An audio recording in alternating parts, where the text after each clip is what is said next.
여러분 안녕히 주무셨습니까? 참 좋은 아침입니다. 우리 2015년 8월 25일 화요일 말씀으로 드리는 오늘의 번제 함께 합니다. 민수기 14장 1절부터 19절까지 말씀으로 같이 하겠습니다. 우리는 1절부터 10절까지만 같이 읽겠습니다. 시작. 온 회중이 소리를 높여 부르짖으며 백성이 밤새도록 통곡하였더라. 이스라엘 자손이 다 모세와 아론을 원망하며 온 회중이 그들에게 이르되 우리가 애굽 땅에서 죽었거나 이 광야에서 죽었으면 좋았을 것을 어찌하여 여호와가 우리를 그 땅으로 인도하여 칼에 쓰러지게 하려 하는가? 우리 처자가 사로잡히리니 애굽으로 돌아가는 것이 낫지 아니하랴. 이에 서로 말하되 우리가 한 지휘관을 세우고 애굽으로 돌아가자 하매 모세와 아론이 이스라엘 자손의 온 회중 앞에서 엎드러진지라.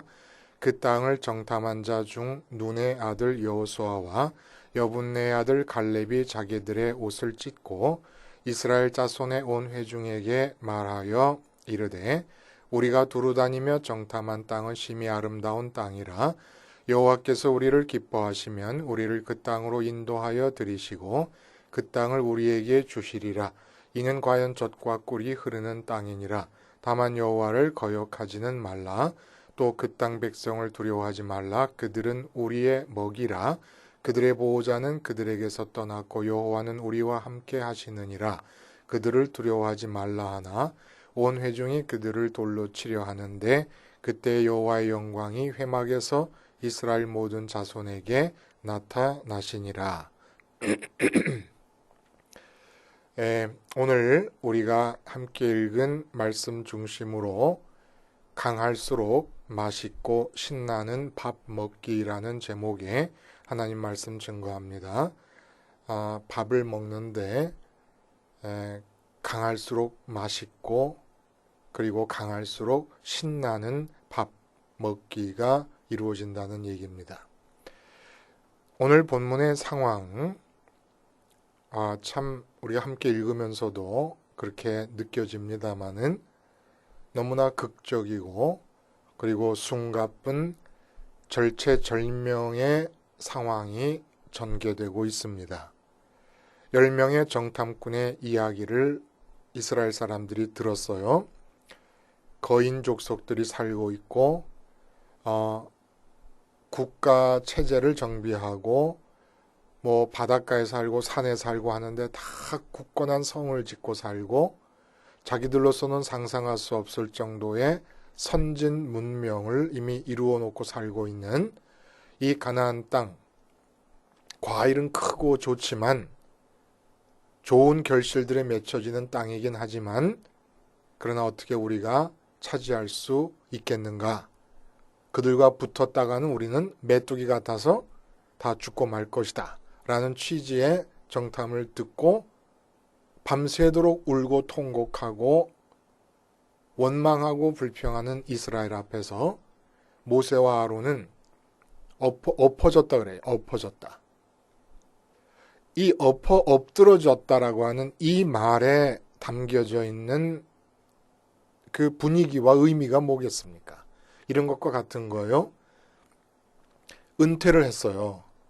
55세에 은퇴를 해서 은퇴할 때 받은 모든 퇴직금과 그 월급 생활하면서 푼푼히 모아뒀던 적금 다 깨고 그리고 심지어는 친척들 중에서 투자의 명목으로 돈을 조금 끌어당겨 가지고 한 10억 만들어 가지고 그 10억을 하나의 비즈니스에 다 투자를 했습니다. 기대를 갖고 꿈을 갖고 비즈니스를 시작하려고 하는데 전화가 딱 온 거예요. 그리고 사기를 당한 것이 알려집니다. 이때 마음, 이게 바로 모세와 아론의 마음이에요.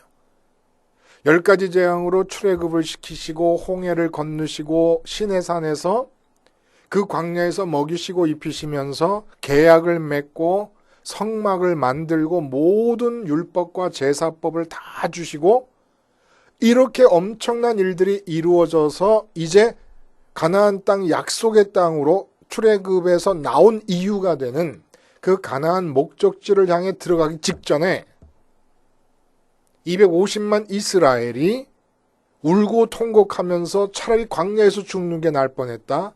못 따로 애굽에서 나왔는가? 애굽에서 죽는 게 낫지 않았겠는가? 원망하는 이 상황에서 그 10억 투자해서 전 재산을 다 날렸다는 사기 소식을 듣게 되는 그 사람 같은 그런 심정으로 꼬꾸라져 버린 겁니다. 이거 망했구나 이제.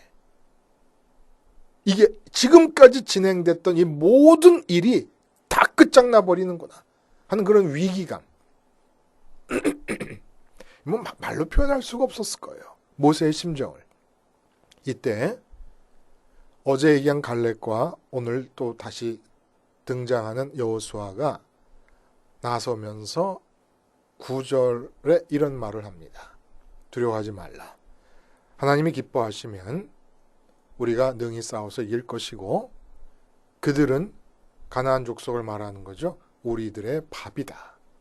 오늘 그들은 우리의 먹이라 이렇게 9절에 나와 있는데 다른 성경들 우리말 성경이라든지 개역 개정이라든지 하는 우리의 밥이다. 그리고 영어 성경 킹 제임스 버전 같은 거 보면 브레드, 빵이다 이렇게 나옵니다. 여호수아가 이렇게 말한 이유가 뭐겠습니까? 10명의 정탐꾼들처럼 가나안 상황을 전혀 파악하지 못해서 철없어서 나오는 말이 아닙니다. 다 알아요. 자신들이 오합지졸 메뚜기 같다는 사실, 이 팩트를 여호수아도 압니다. 그러나 이렇게 호기 어린 말을 하는 이유는 단 하나밖에 없어요. 지금 이스라엘의 행렬 맨 앞에 법궤가 앞장서고 있다는 사실, 이 하나의 이유 때문에 이렇게 허세와 같이 느껴질 정도의 말을 하고 있는 겁니다. 그리고 이스라엘 사람들은 그를 돌로 쳐 죽이려고 합니다. 보세요. 참 이 말이 우리의 밥이다라고 하는 이 말이 많은 걸 생각하게 합니다. 법궤가 앞장서서 간다는 뜻은 법궤는 뭐라고요? 말씀의 돌판을 그 안에 담아둔 궤입니다. 말씀의 돌판이 뜻하는 것은 인격적인 하나님께서 임재하신다는 것이고 앞장서고 계신다는 뜻입니다. 인격적이라는 건 생각하시고 말씀하시고 계획하시고 뜻하신다는 것을 뜻해요. 그러므로 이스라엘이 가나안 족속을 사실상은 내용적으로 보자면 접하는 게 아니에요. 하나님이 맨 앞에서 법궤가 움직이면서 간다는 것은 인격적 하나님께서 가나안 족속을 제일 먼저 접하게 된다는 것을 상징하는 것입니다. 그러니까 하나님의 일인 거예요. 원래부터가. 이 사실 하나를 여호수아는 알고 있었던 얘기입니다. 법궤가 앞장선다는 것, 법궤를 앞장세우라고 하신 하나님의 뜻 속에는 무슨 뜻이 있냐면 생각하고 뜻이 있고 알 거 다 알고 계시는 하나님인 내가 너희들이 만나게 되는 모든 상황과 대적들을 제일 먼저 접촉하게 될 것이고 거기서 일이 다 해결이 될 것이다라는 얘기를 해주고 있는 거거든요. 이 사실 하나 안 거예요. 자기들이 메뚜기 같다는 사실을 10명 정탐꾼이 느끼듯이 못 느끼기 때문에 하는 소리가 아닙니다. 자, 그렇게 보면 가나안 땅을 주시겠다고 약속하신 하나님의 약속은 하나님이 적군들을 가나안 족속을 물리치면서 이루어질 거예요.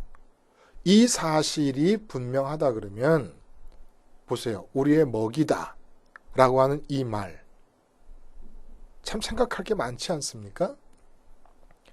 어차피 우리의 힘으로 싸워서 이기는 게 아닐 바에는 하나님께서 접촉하시면서 하나님이 먼저 접촉하셔서 그들을 상대하시고 그들을 이길 거라 그러면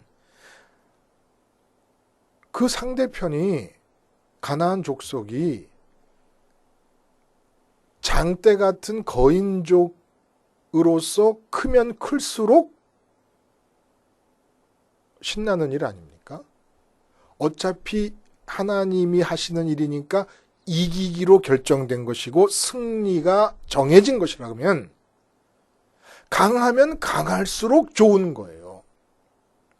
가나안 땅을 차지하기 위해서는 가나안 족속을 물리쳐야 됩니다. 물리쳐야 된다라고 하는 이 말은 전쟁을 해서 이기는다는 말이 아니라 가나안 족속에 대한 하나님의 영적인 심판이 주어지는 거예요. 너무 타락하고 있었기 때문에 그런 의미에서의 전쟁을 해서 하나님께서 분명히 이기셔서 가나안 땅을 주실 거니까 이기는 건 정해져 있는 거라 그러면 아니 선민이라서 특별한 하나님이 함께 하시는 역사가 없어도 이스라엘 오합지졸의 이 상태로 이길 수 있는 족속들이 있는 땅이어야 좋겠습니까?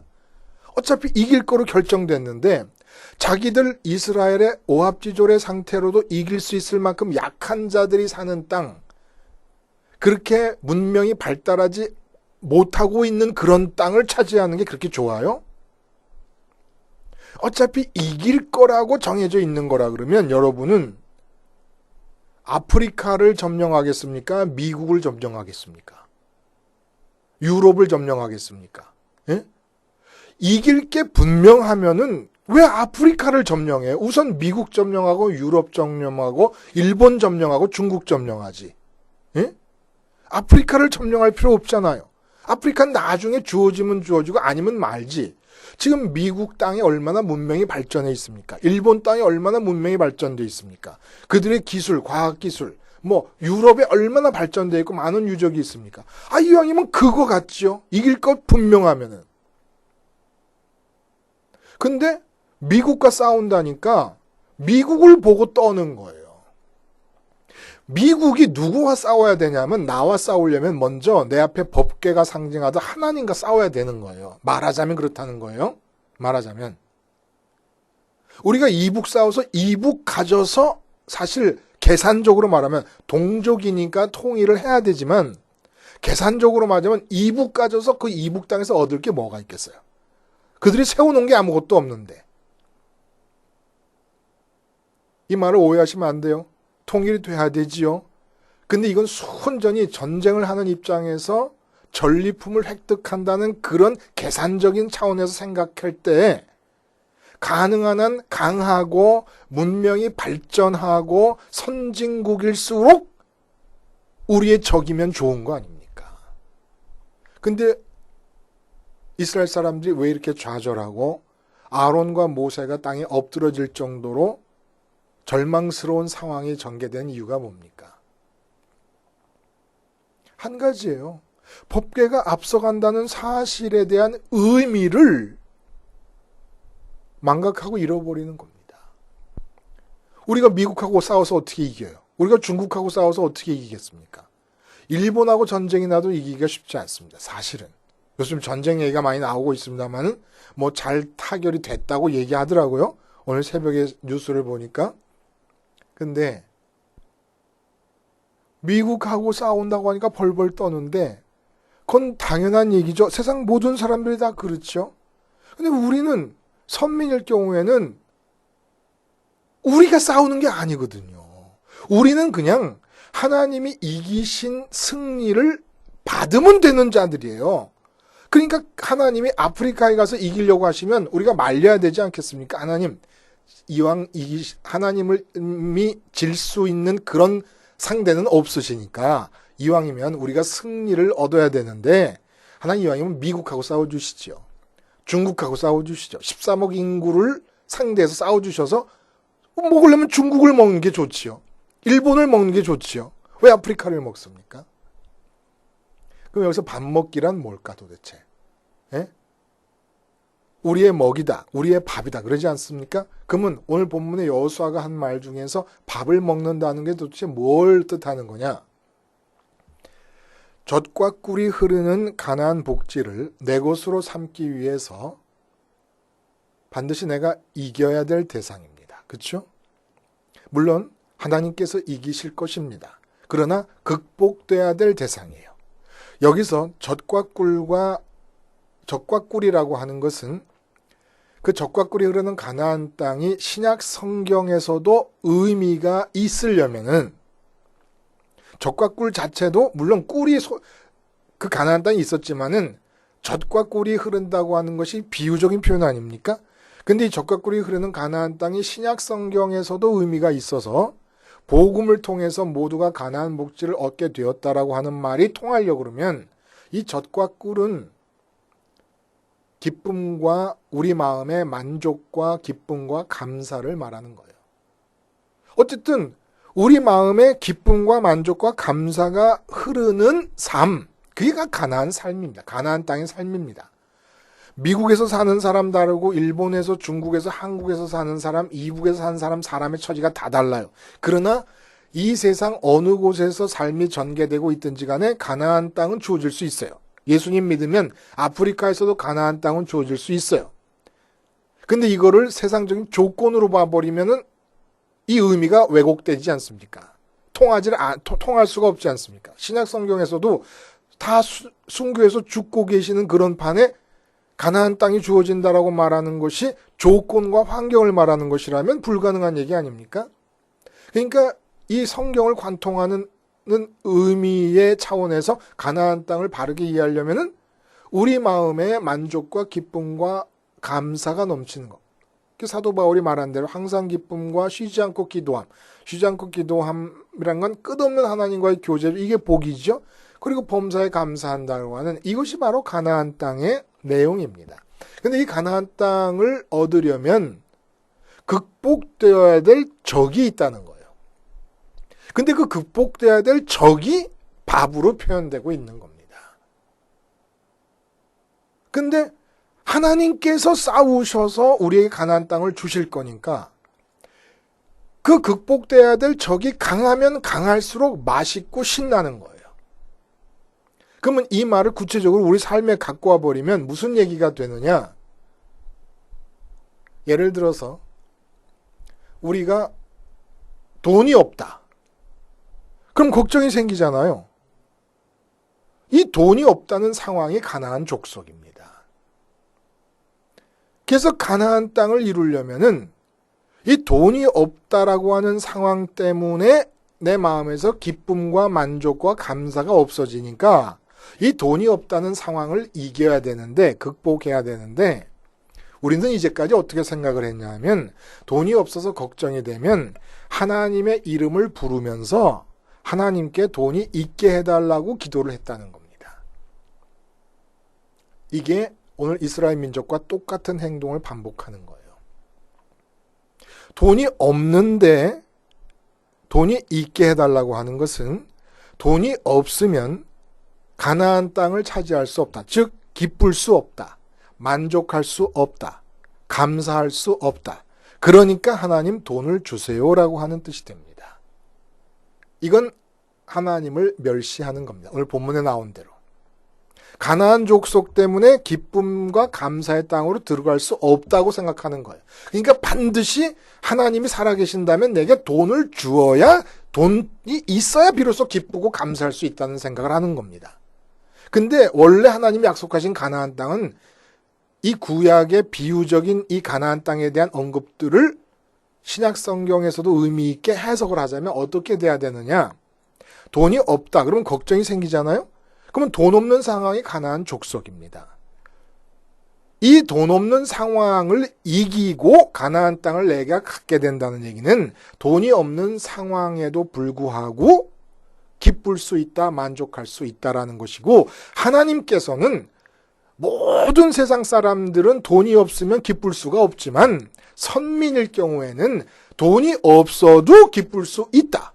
이게 바로 가나안 땅을 주시는 거예요. 근데 우리는 자꾸 뭐라고 생각하냐면 건강이 안 좋으면 행복할 수 없다. 이렇게 얘기를 해버리고 돈이 가난하면 행복할 수 없다. 이렇게 얘기를 해버립니다. 그래서 하나님을 찾되 어떻게 찾느냐 하면 돈이 있게 해주세요. 건강이 있게 해주세요. 일이 잘 되게 해주세요. 이렇게 기도를 한다는 겁니다. 이건 이미 진 거예요. 돈의 증거고 건강의 증거고 이 세상의 증거입니다.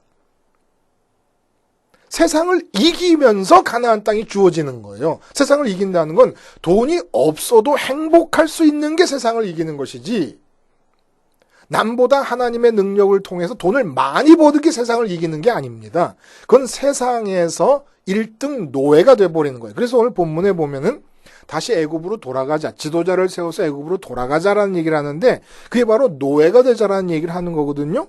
근데 돈이 없는 상황일 때 하나님께 돈 주세요. 울면서 돈이 없는 한 울어요. 돈이 없는 한 슬퍼요. 돈이 없는 한 걱정해요. 그래서 하나님의 이름을 부르고 있는 것은 다시 돈의 노예로 돌아가겠다라는 얘기를 하고 있는 겁니다. 왜 그럴까요? 왜 이런 일이 벌어질까요? 11절에 보면 하나님을 멸시한다 이런 얘기예요. 멸시한다. 멸시한다라는 얘기는 업신여긴다라는 뜻입니다. 업신여긴다라는 것은 없는 것으로 여긴다라는 거예요. 없는 것으로 여긴다. 법궤가 앞에 가고 있습니다. 이스라엘의 행렬 앞에, 맨 앞에. 그것은 뭐라고요? 인격적이신 생각이 있으시고 뜻이 있으시고 계획이 있으신 하나님께서 앞장서서 가신다는 얘기예요. 근데 없는 것으로 여겨버립니다. 그 하나님이 없는 것을, 없는 존재로 여겨버린다는 거예요. 그러니까 이 세상에서 사는 동안에 아주 충격적으로 일이 잘못된 상황이 주어진다. 그럴 때 그 상황에 우리가 확 먹혀버려요. 그러면 그 순간에 우리 마음에 대해서는 하나님은 업신여김을 당하는 겁니다.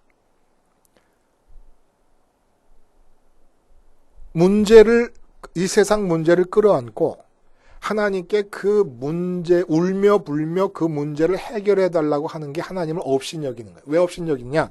하나님은 그 문제가 세상적으로 이 땅에서 우리 삶에서 그 문제가 우리에게 있어도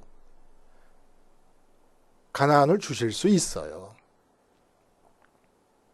그 문제가 있어도 하나님은 우리에게 기쁨과 만족과 감사가 넘치는 가나안을 주실 수 있다고요. 근데 그 문제를 해결해야만 된다는 생각이, 그래야만 행복하고 기쁠 수 있다는 생각이 하나님을 멸시하는 겁니다. 하나님을 깔보는 겁니다. 그래서 스데반 집사님 보세요. 돌에 맞아 죽는 순간에도 그 스데반 집사님의 심령 마음속에는 가나안이 임합니다. 모든 순교자들이 그 마음에 순교 현장, 순교를 당한다는 삶의 환경에도 불구하고 그 마음에 가나안 땅이 주어지지 않는다면 순교할 수가 없어요. 순교의 현장, 불에 타 죽고 사자밥이 되어 죽는 순간에도 하나님은 어떤 분이냐면 우리 마음에 가나안을 주실 수가 있어요. 우리 몸은 옷 벗는 것과 똑같은 거예요.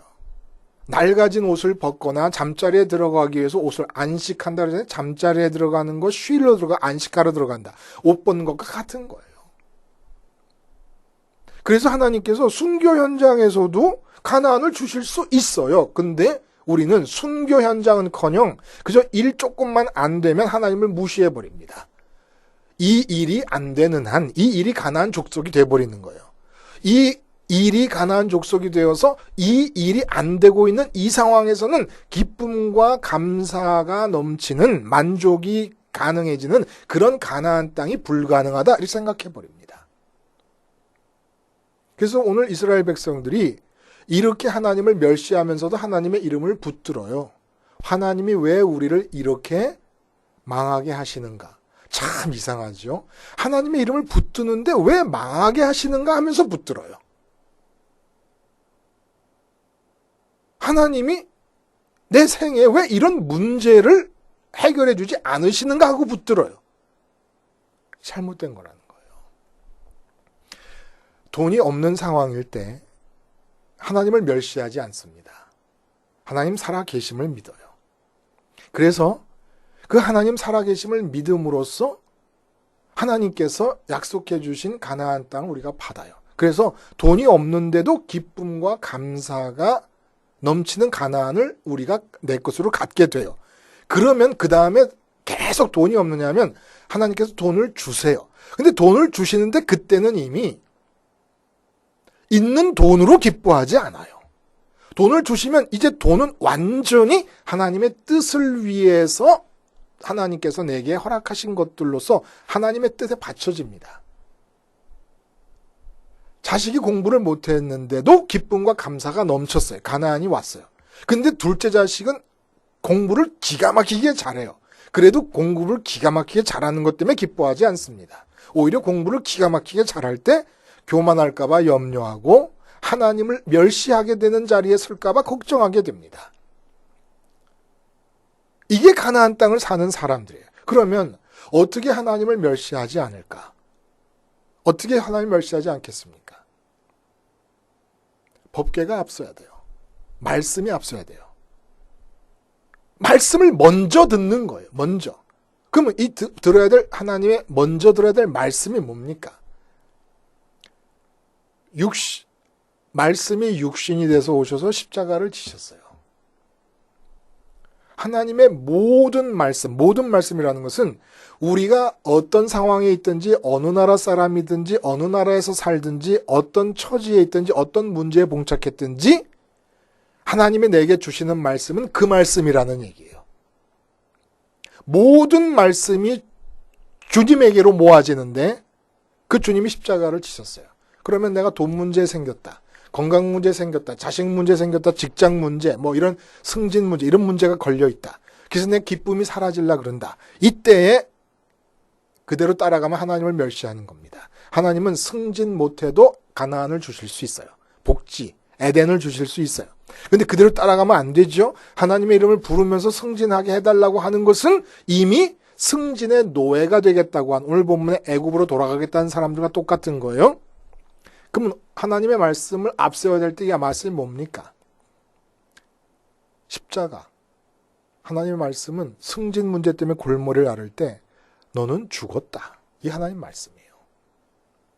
돈 문제 때문에 골머리를 앓을 때 너는 돈 문제에 대해서 주님과 함께 예수님과 함께 2000년 전에 죽었다. 이게 하나님의 말씀입니다. 이거 앞세워야만 살아계신 하나님을 멸시하지 않고 살아계신 하나님과 직접 마음이 닿을 수가 있습니다. 그래서 하나님과 마음이 닿기만 하면 가나안이 이루어질 수 있는 거예요. 분명히 합시다. 우리 돌에 맞아 죽는 상황에서도 가나안이 마음에 이루어집니다. 만족과 기쁨과 감사가 이루어집니다. 근데 어떻게 하나님을 이 정도로 멸시하지 않을 수 있을까? 하나님은 반드시 우리가 돌에 맞아 죽는 순교의 현장에서조차도 가나안을 주실 수 있으니까 우리가 만나는 상황 중에서 가나안을 못 주신 상황은 없는데 문제는 하나님을 진짜 만나야 돼요. 계신 분으로서 멸시하지 않고 만나야 되는데 어떻게 해야 만납니까? 말씀이신 십자가 사건을 먼저 생각해야 된다는 거예요. 먼저 듣는 거예요. 그래서 모든 상황에서 세상 사람들은 우리에게, 세상의 마귀는 우리에게 뭐라 그러냐면 너는 돈이 없다 라고 얘기할 때 우리는 돈이 없는 상황에 대해서 나는 주님과 함께 2000년 전에 죽었다. 이 말씀을 먼저 생각하면 살아계신 하나님을 여호수아와 갈렙처럼 가나안의 형편보다 가나안의 물정보다 먼저 인정해드릴 수 있게 되는 겁니다. 왜냐하면 주님과 함께 죽을 때 주님이 하늘에 계신 아버지께로 갔기 때문에 우리 마음도 아버지께로 가는 거예요. 이 상황 내버려 두고 그럴 때 하나님께서 우리 마음에 가나안을 주시고 그리고 가나안 족속 자체는 어떻게 행하십니까? 당신의 뜻대로 행해 나가시는 거예요. 우리 삶에서 우리에게 주어진 문제는 우리는 문제가 주어질 때마다 가나안 족속인 줄 알고 이 가나안 족속이 있음에도 불구하고 우리는 기쁨과 만족과 감사가 넘치는 가나안을 하나님께서 주시고 받을 수 있다라고 믿고 그러기 위해서 십자가를 생각하는 겁니다. 죽어야 돼요. 등져야 돼요. 가나안 형편에 대해 등져야 돼요. 그리고 나면 하나님께서 가나안을 주시고 그리고 나면 하나님께서 이 세상의 문제는 당신 뜻대로 해결해 나가실 것입니다.